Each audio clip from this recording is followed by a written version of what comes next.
Hello, good morning India.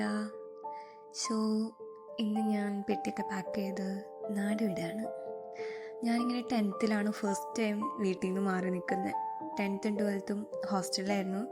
But 12th corona വന്ന കാരണം വീട്ടിലേക്ക് തന്നെ വന്നു. പിന്നെ ബിടെക് പഠിച്ചതും ഹോസ്റ്റലിൽ നിന്നിട്ടാണ്. പക്ഷേ അതിലൊക്കെ ഒരു ഡിഫറൻസ് ഉണ്ടായിരുന്നു. ലൈക്ക് എപ്പോൾ വേണമെങ്കിൽ വീട്ടിലേക്ക് വരാം. ഒന്ന് വിഷമം വന്നാൽ അല്ലെങ്കിൽ ഒന്ന് കരയണമെന്ന് തോന്നിക്കഴിഞ്ഞാൽ ഞാൻ അപ്പോൾ വീട്ടിലേക്ക് വരും. പനി പിടിച്ചാൽ വരെ ഞാൻ വീട്ടിലേക്ക് വരുന്ന കൂട്ടത്തിലായിരുന്നു. പക്ഷേ ഇപ്പോൾ പോകുന്നത് അത്ര ഈസി ആയിട്ടുള്ള ഒരു സ്ഥലത്തേക്കല്ല. Because I got a job and I am moving from India to Dubai. അങ്ങനെ വീട്ടിൽ നിന്ന് പ്രാർത്ഥനയൊക്കെ കഴിഞ്ഞ് പെട്ടിയൊക്കെ പാക്ക് ചെയ്ത് ഇതാ പോവാണ്. വീട്ടിൽ വലിയൊരു വിഷമം കാര്യങ്ങളൊന്നും അത്ര അധികമില്ല. ബിക്കോസ് ഞാനും ചേട്ടനാണെങ്കിലും അങ്ങനെ ആദ്യമായിട്ടല്ല നീങ്ങുന്നതെന്നുള്ളതുകൊണ്ട് അങ്ങനെ ഒരു കരച്ചിലിൻ്റെ പ്രകടനം കാര്യങ്ങളൊന്നും ഇല്ല. എല്ലാവർക്കും ഇതൊക്കെ ഒന്ന് സെറ്റ് ആവണം എന്നുള്ള പ്രാർത്ഥന മാത്രമേ ഉള്ളൂ. അങ്ങനെ ഞങ്ങൾ 26th നൈറ്റ് ഒരു 8:20 കഴിഞ്ഞപ്പോൾ വീട്ടിൽ നിന്ന് ഇറങ്ങി. And we are heading to Cochin International Airport. ഇപ്പം അത്യാവശ്യം നാഷണൽ ഹൈവേയുടെ പണി നടക്കുന്നതുകൊണ്ട് കുറച്ച് ബുദ്ധിമുട്ടായിരുന്നു. അതുകൊണ്ട് തന്നെ കുറച്ച് നേരത്തെ ഇറങ്ങി. എൻ്റെ ഫ്ലൈറ്റ് 3:55 ഉള്ളൂ. പിന്നെ ഈ സെയിം വീക്കിൽ തന്നെ ചേട്ടനും പോയ കാരണം ഞങ്ങൾക്ക് അത്യാവശ്യം അറിയാം എവിടെയൊക്കെ തിരക്ക് വരും എന്നുള്ളൊരു കാര്യം. അതുകൊണ്ട് അതൊക്കെ ഒന്ന് കണക്കൂട്ടി, ഞാൻ എൻ്റെ അടിയാണുള്ളത്, കണക്കൂട്ടി ഇറങ്ങി. കുഴപ്പമില്ലാതെ എത്തി. കുറച്ചൊക്കെ തിരക്കുണ്ടായിരുന്നു. പിന്നെ വഴി ഭയങ്കര മോശമായിരുന്നു. എസ്പെഷ്യലി ഇപ്പോൾ ഇപ്പോഴത്തെ മഴ എന്ന് പറഞ്ഞാൽ ഭയങ്കര മഴയല്ലേ. ആൻഡ് ഐ നോ ഞാൻ പോകുന്ന സ്ഥലത്തേക്ക് ഒട്ടും മഴയില്ലാത്ത സ്ഥലമാണ്. ആൻഡ് ഇത്രയും കാലം കൊച്ചി ഇൻ്റർനാഷണൽ എയർപോർട്ട് ഇങ്ങനെ കാണുമ്പോൾ ഐ വാസ് ലൈക്ക് ഒരു ഫീലിംഗും ഇല്ലായിരുന്നു. ബട്ട് ദിസ് ടൈം മനസ്സിൽ എന്തോ ഒരു ഭാരം ഇങ്ങനെ ഉള്ള പോലെയൊക്കെ തോന്നുന്നുണ്ട്. ബിക്കോസ് ഐ നോ ഇനി ഇത് കുറേ കാലത്തേക്ക് ഞാൻ കാണില്ല.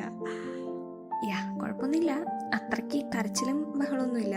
ബട്ട് സ്റ്റിൽ ആദ്യമായിട്ടാണ് ഞാൻ എന്നെ എയർപോർട്ടിലേക്ക് കൊണ്ടുവിടാൻ പോകുന്നത്. പക്ഷെ ഇത്രയും കാലം വന്നത് ഒന്നെങ്കിൽ അറൈവൽ അല്ലെങ്കിൽ ഡിപ്പാച്ചർ സ്റ്റാർട്ടിങ് മാത്രം കാണും. അവരുടെ പെട്ടി ഒന്നത് അതൊക്കെ ആയിരുന്നു.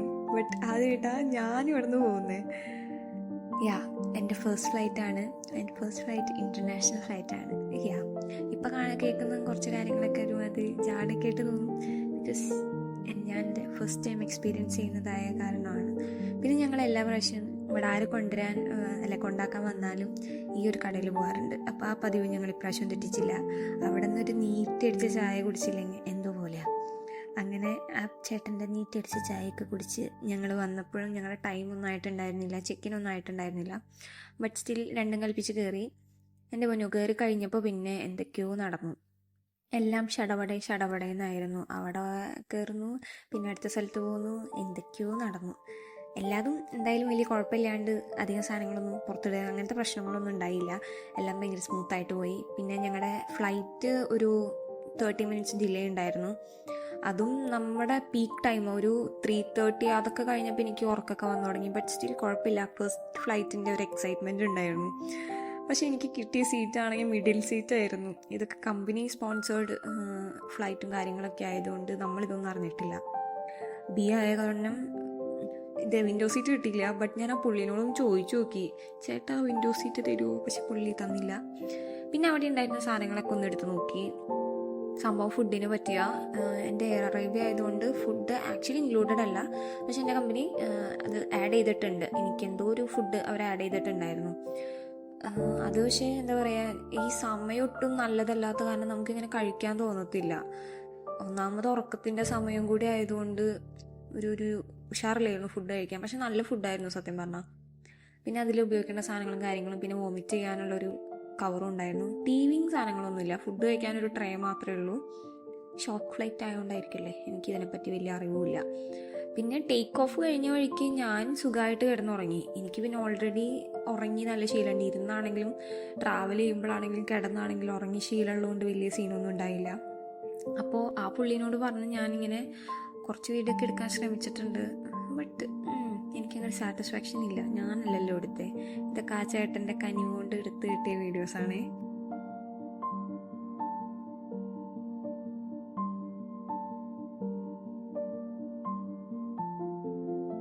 ടേക്ക് ഓഫ് കഴിഞ്ഞ വഴിക്ക് ഞാൻ ഉറങ്ങിയിട്ടുണ്ട്. അത് കഴിഞ്ഞ് അവർ വിളിച്ചെഴുന്നേൽപ്പിച്ച് എനിക്ക് ഫുഡ് തന്നു. എന്തിനാണോ എന്തോ ശരിക്കും, അല്ലെങ്കിൽ നല്ല ഉറക്കം കിട്ടിയേനെ. പക്ഷേ ഫുഡ് അത്യാവശ്യം നല്ല ഫുഡായിരുന്നു ഈ പറഞ്ഞ പോലെ.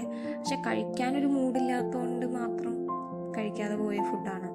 അതിൻ്റെ ഉള്ളിൽ ഒരു ഓംലെറ്റ് ഉണ്ടായിരുന്നു, പിന്നെ 2 2 സോസേജസ് ഉണ്ടായിരുന്നു, പിന്നെ എന്തൊക്കെയോ കുറേ വെജിറ്റബിൾസ് കട്ട് ചെയ്ത് തന്നിട്ടുണ്ട്. എല്ലാം കൊള്ളായിരുന്നു, സീരിയസ്ലി നല്ല ടേസ്റ്റ് ഉണ്ടായിരുന്നു. യൂഷ്വലി ഫ്ലൈറ്റിലെ ഫുഡ് ആരും നല്ലതെന്ന് പറഞ്ഞു കേട്ടിട്ടില്ല, പക്ഷെ ഇത് കഴിക്കാനുള്ളൊരു മൂഡ് വെച്ച് ബാക്കിയൊക്കെ ഉണ്ടായിരുന്നു. ആ ബ്രെഡ്, ആ ബണ്ണ് വരെ നല്ല ടേസ്റ്റ് ഉണ്ടായിരുന്നു, ബണ്ണും ബട്ടറും ആയിരുന്നു. പിന്നെ രാവിലെ ആയപ്പോൾ അയ്യോ നല്ല വെയിൽ, ഭാഗ്യത്തിന് ഞങ്ങളുടെ സൈഡിലല്ല വെയിൽ, അപ്പുറത്തെ സൈഡിൽ നിന്നായിരുന്നു, എന്നിട്ട് പോലും നമുക്ക് ആ ഫീൽ ചെയ്യും. പിന്നെ അവർ ലാൻഡിങ് എന്ന് പറഞ്ഞപ്പോഴാണ് ഞാനൊന്ന് കണ്ണ് തുറന്നത്. പക്ഷേ ഈ ലാൻഡിങ് എന്ന് പറഞ്ഞു കഴിഞ്ഞിട്ട് ഒരു 3/4 മണിക്കൂർ കഴിഞ്ഞിട്ടാണ് ശരിക്കും ലാൻഡ് ചെയ്തത്, താഴെ എത്തിയത്. എന്നിട്ട് അത് മേളിൽ നിന്ന് കാണാൻ ശരിക്കും നല്ല രസമാട്ടോ. ഈ മണലാരണ്യം പക്ക പറയുന്ന ഡയലോഗ് എനിക്ക് കറക്റ്റ് മനസ്സിലായി. പിന്നെ ഇവർക്ക് എങ്ങനെ വേണമെങ്കിൽ റോഡ് ഉണ്ടാക്കാനും എന്ത് വേണമെങ്കിൽ അവിടെ ഉണ്ടാക്കാനുള്ള സ്ഥലമുണ്ട്. ഞാൻ ഇറങ്ങിയത് ഷാർജ എയർപോർട്ടിലായിരുന്നു. എനിക്ക് വലിയ ബോർഡിങ്ങിൻ്റെ ടൈമിലും അല്ലെങ്കിൽ ടേക്ക് ഓഫിനും ലാൻഡിങ്ങിനൊന്നും എനിക്ക് വലിയ പ്രശ്നമൊന്നും തോന്നിയില്ല. ചെറുതായിട്ട് ചെവിയൊക്കെ ഒന്ന് അടഞ്ഞു, ബട്ട് അങ്ങനത്തെ വേറെ പ്രശ്നമൊന്നും ഉണ്ടായില്ല. താങ്ക് ഗോഡ്, സേഫായിട്ട് എല്ലാം പോയിട്ടുണ്ട്. ഇതുവരെ വലിയ കുഴപ്പമൊന്നും ഇല്ലായിരുന്നു. ലാൻഡ് ചെയ്ത് കഴിഞ്ഞപ്പോൾ ഞങ്ങളൊരു ബസ്സിലേക്ക് എടുത്തിട്ട് ബസ്സിൽ നിന്നായിരുന്നു പോയത്. സോ ഇതാണ് ഞാൻ വന്ന പ്ലെയിൻ. ബസ്സിൽ വലിയ കുഴപ്പമൊന്നുമില്ല, എല്ലാവരും ഭയങ്കര ഫ്രണ്ട്ലി പീപ്പിളായിരുന്നു. അയ്യോ ദേ പോകണം. ഓക്കെ, ആ എക്സിറ്റിൻ്റെ ഡോറിൻ്റെ അവിടെയായിരുന്നു ഞാനിരുന്നത്, അതിൻ്റെ അപ്പുറത്തെ സീറ്റിലായിരുന്നു. ബിക്കോസ് ഞങ്ങൾക്ക് റിക്ലൈൻ ചെയ്യാൻ പറ്റുന്നില്ലായിരുന്നു. സോ ഷീ ടോൾഡ് ലൈക്ക് ഇത് എക്സിറ്റിൻ്റെ അവിടെയാണ്. ആൻഡ് ഈ അടുത്ത് മറ്റേ ആക്സിഡൻ്റ് ഒക്കെ ഉണ്ടായാൽ ഐ വാസ് ലൈക്ക് ഓക്കെ, ഇനി ആക്സിഡൻറ്റ് ഉണ്ടായാലും ചാടിപ്പോവാം, ജസ്റ്റ് ബീങ് ഫണ്ണി. പിന്നെ അവിടെ ഇറങ്ങി, അവിടെയും നമ്മുടെ എയർപോർട്ടൊക്കെ പോലെ തന്നെ ഡ്യൂട്ടി പെയ്ഡ് ഷോപ്സും കാര്യങ്ങളൊക്കെ സെയിം ഒക്കെ തന്നെയായിരുന്നു. ഇനി ആദ്യമായിട്ട് കാണുന്നുള്ളൊരു എക്സൈറ്റ്മെൻറ്റ് എനിക്ക് ഭയങ്കരമായിട്ടുണ്ടായിരുന്നു. എല്ലാം ഫസ്റ്റ് ടൈം ആണല്ലോ. ഇനി ഇത് ഡെയിലി ആകുമ്പോൾ എനിക്ക് തോന്നുന്നു ഇതിലൊന്നും തോന്നാൻ പോകുന്നില്ല. കാണുന്നവർക്കും പ്രത്യേകിച്ചൊന്നും, ഇതൊക്കെ കണ്ടിട്ടുള്ളവർക്കൊന്നും തോന്നില്ല എന്ന് എനിക്കറിയാം, ബട്ട് സ്റ്റിൽ ഞാൻ കാണിക്കും. മറ്റേ നമ്മുടെ എയർപോർട്ടിനേക്കാൾ ഇച്ചിരി കൂടി ലൈവ്ലി ആയിട്ട് തോന്നി. ബിക്കോസ് നന്നായിട്ട് ആൾക്കാരും ഉണ്ട്, കൂടുതലും ടൂറിസ്റ്റുകളാണ് അവിടെ ഉണ്ടായിരുന്നത്. അവിടുത്തെ ആൾക്കാരെക്കാളും അല്ലെങ്കിൽ ഇന്ത്യക്കാരെക്കാളും ഒത്തിരി ഇങ്ങനത്തെ ഫോറിനേഴ്സ് ഉള്ളതായിട്ട് എനിക്ക് ഫീൽ ചെയ്തു. ഇനി ഇവിടെയും എന്തൊക്കെയോ കുറേ ഉണ്ടെന്ന് അവിടെ എത്തിയപ്പോഴാണ് മനസ്സിലായത്. ഞാൻ ഈ അറൈവൽ എന്നുള്ള ബോർഡ് നോക്കി നടന്നു. പിന്നെ കുറച്ച് കഴിഞ്ഞപ്പോഴാണ് മനസ്സിലായത് ഞാനൊരു ഫാമിലിയുടെ കൗണ്ടറിലാണ് പോയിട്ട് നിന്ന്. പക്ഷെ കുഴപ്പമില്ല, ആരും എന്നെ ഫാമിലിയായിട്ട് കൺസിഡർ ചെയ്ത് അവരുടെ കൂട്ടത്തിൽ അങ്ങ് കൂട്ടിയായിരുന്നു. അവർ മലയാളി തന്നെയായിരുന്നു തോന്നുന്നുണ്ട്. പിന്നെ താഴെ വന്നു ബാഗേജ് കളക്ട് ചെയ്യുന്നിടത്ത്. അവിടെ ഞങ്ങളുടെ സർ ഓൾറെഡി പറഞ്ഞിട്ടുണ്ടായിരുന്നു ബാഗേജ് വരുന്ന ടൈം എടുക്കും. അതിൻ്റെ സൈഡിൽ തന്നെ ഒരു സിം കാർഡ് എടുക്കാനുള്ള എറ്റിസലാറ്റോ സംതിങ് ലൈക്ക് ദാറ്റ്, അതിൻ്റെ സിം കാർഡ് എടുക്കാനുള്ള ഓപ്ഷൻ ഉണ്ട്. സോ അവിടെ പോയി ഞാൻ സിം കാർഡ് എടുത്തു. അത് കഴിഞ്ഞ് വന്ന് നോക്കിയപ്പോൾ എൻ്റെ പെട്ടിയൊക്കെ ഓൾറെഡി വന്നിട്ടുണ്ടായിരുന്നു. ആരും അതൊക്കെ എടുത്ത് താഴേക്ക് വെച്ചിട്ടുണ്ടായിരുന്നു. അത് കാരണം അങ്ങനത്തെ ബുദ്ധിമുട്ടൊന്നും ഉണ്ടായില്ല. പെട്ടി ഏതാണെന്ന് കണ്ടുപിടിക്കേണ്ട ഒരു ബുദ്ധിമുട്ടുണ്ടായിരുന്നു. അത് ഞാൻ പിന്നെ വേഗം വീഡിയോ എടുത്ത് നോക്കി എൻ്റെ പെട്ടി എന്താണെന്ന്, കളറൊക്കെ നോക്കി. ഓക്കെ, ഇങ്ങനത്തെ 2 കളേഴ്സാണ്. അപ്പോൾ അത് പോയി എടുത്തു. പിന്നെ പുറത്ത് വന്നപ്പോൾ എൻ്റെ പൊന്നിടാവേ ചൂടെന്നൊക്കെ പറഞ്ഞുണ്ടല്ലോ, അത്രയും നേരം ജാക്കറ്റൊക്കെ ഇട്ട ഞാൻ പെട്ടെന്ന് തന്നെ അതൊക്കെ ഊരി. അമ്മ ചൂടാ. ഞാൻ ഇറങ്ങിയപ്പോൾ ഒരു 7:45 ഒക്കെ ആയിട്ടുണ്ടായിരുന്നുള്ളൂ, ബട്ട് സ്റ്റിൽ ഭയങ്കര ചൂടായിരുന്നു. ഞങ്ങളുടെ ഡ്രൈവറോ കമ്പനി അറേഞ്ച് ചെയ്തിട്ടുണ്ടായിരുന്നു, അവർ ഓൾറെഡി അവിടെ ഉണ്ടായിരുന്നു. ബട്ട് ഞാനൊന്ന് വിളിച്ചപ്പോൾ ഇപ്പോൾ വരാമെന്ന് പറഞ്ഞു. പുള്ളി കാറിലായിരുന്നു ഇരുന്നിരുന്നത്. പിന്നെ ഇവിടെ കണ്ടോ ഭയങ്കര വെയിലാ. അയ്യോ, വെറും 7:45 ആയിട്ടുള്ളൂ എങ്കിലും നമ്മുടെ നാട്ടിലൊരു 10 മണിയായ ചൂടും ആ വെയിലും ഉണ്ടായിരുന്നു. വേർക്കുന്നില്ലായിരുന്നു, ബട്ട് നല്ല ചൂടുണ്ട്, നമുക്കത് ഫീൽ ചെയ്യും. വന്നപ്പോൾ തന്നെ ഭയങ്കര ഡ്രൈ ആയ പോലെയൊക്കെ തോന്നുമായിരുന്നു. പിന്നെ പുള്ളി കണ്ടതും പുള്ളി എൻ്റെ സാധനമൊക്കെ എടുത്തുകൊണ്ട് അങ്ങ് പോയി. ഞാനും വിചാരിച്ചു എന്തെങ്കിലും ആവട്ടെ. ഞാനൊരു 7:45 ഒക്കെ ആയപ്പോൾ പുറത്തിറങ്ങിയെങ്കിലും എൻ്റെ ഒരു ഫ്രണ്ട് ട്രിവാൻഡ്രത്ത് നിന്ന് സെയിം എയർപോർട്ടിലേക്ക് വരുന്നുണ്ടായിരുന്നു. സെയിം പൊസിഷൻ തന്നെയാണ്, ഞങ്ങൾ രണ്ടുപേരും സെയിം കോളേജിൽ നിന്ന് ഇതേ പൊസിഷനിലേക്ക് ഇതേ കമ്പനിക്ക് വന്നതാണ്. ബട്ട് അവൾ വരാൻ കുറച്ചധികം ലേറ്റായി, 9:30 വരെ വെയിറ്റ് ചെയ്യേണ്ടി വന്നു. പിന്നെ അവൾ വന്നു കഴിഞ്ഞപ്പോഴാണ് നമ്മൾ നമ്മുടെ സ്ഥലത്തേക്ക് പോയത്. നമ്മൾ ഷാർജയിൽ ഇറങ്ങിയിട്ട് ദുബായിലേക്കാണ് നമ്മൾ പോകുന്നത്. സോ ഒരു 1.5 hour ജേർണി ഉണ്ടായിരുന്നു. ഇതിൻ്റെ ഇടയിൽ ഞങ്ങളുടെ കമ്പനിയിൽ തന്നെ വേറൊരു പുള്ളിക്കാരനും കൂടെ ഡ്രോപ്പ് ചെയ്യാനുണ്ടായിരുന്നു. അതുകൊണ്ട് തന്നെ അത്യാവശ്യം ബുർജ് ഖലീഫയും അങ്ങനത്തെ കാര്യങ്ങളൊക്കെ കാണാൻ പറ്റി. ഐ ഗസ് കുറേ ടവേഴ്സും കാര്യങ്ങളൊക്കെ ഉണ്ട്. ഇതൊക്കെ പിന്നെ പറഞ്ഞുതരാം. ഈ ആദ്യമായിട്ട് കാണുന്നതിൻ്റെ എല്ലാ എക്സൈറ്റ്മെൻറ്റും ഉണ്ടായിരുന്നു, അതൊക്കെ നിങ്ങളെ ഞാൻ കാണിക്കുന്നുണ്ട്.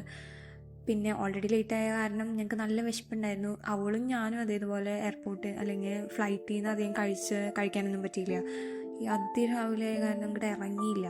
അപ്പോൾ പുള്ളി ഞങ്ങൾക്കൊരു പൊറോട്ട സാൻഡ്വിച്ച് പോലെ വാങ്ങിച്ചു തന്നു. പിന്നെ ഇവിടെ ലൈക്ക് പെട്രോൾ അടിക്കുന്ന ജസ്റ്റ് ഒന്ന് ഞാൻ കാണിച്ചു തരാം. വലിയ വ്യത്യാസമൊന്നുമില്ല, ബട്ട് അവിടെ ഇങ്ങനെ കാർ വാഷിൻ്റെ ഒക്കെ ഏരിയ കണ്ടു.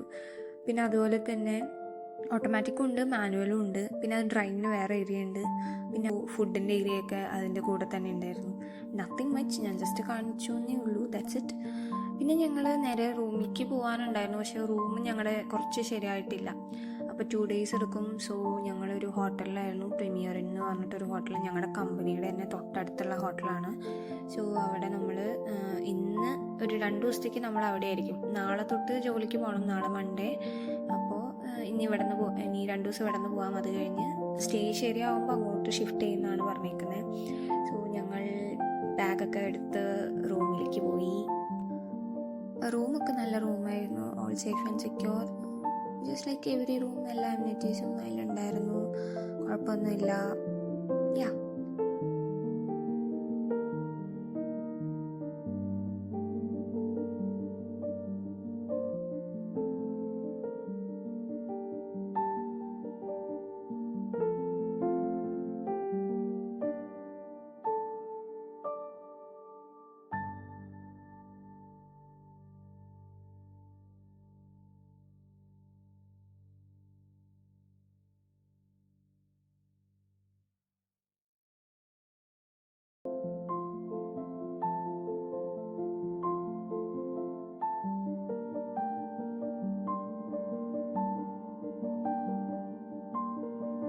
ആൻഡ് ഇതാണ് ഞങ്ങളുടെ റൂമിൽ നിന്ന് പുറത്തിറങ്ങിക്കഴിഞ്ഞാൽ ഹോട്ടലിൻ്റെ മുകളിൽ നിന്ന് കാണാൻ പറ്റുന്ന വ്യൂ. ഒരു സൈഡിൽ ഫുള്ള് റെസിഡൻഷ്യൽ ഏരിയ ആണ്.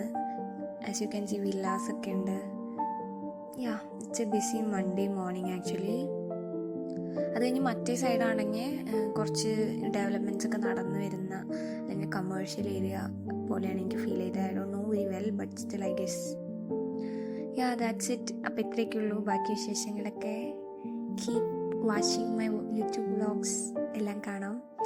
പിന്നെ ഞങ്ങളുടെ സാറും പറഞ്ഞത് എന്തെങ്കിലുമൊക്കെ ഹോബീസ് എക്സ്ട്രാ ഉണ്ടെന്ന് വെച്ചാൽ അതൊന്നും കുഴിച്ചു മൂടണ്ട, എല്ലാതും അതുപോലെ തന്നെ ആയിക്കോട്ടെ.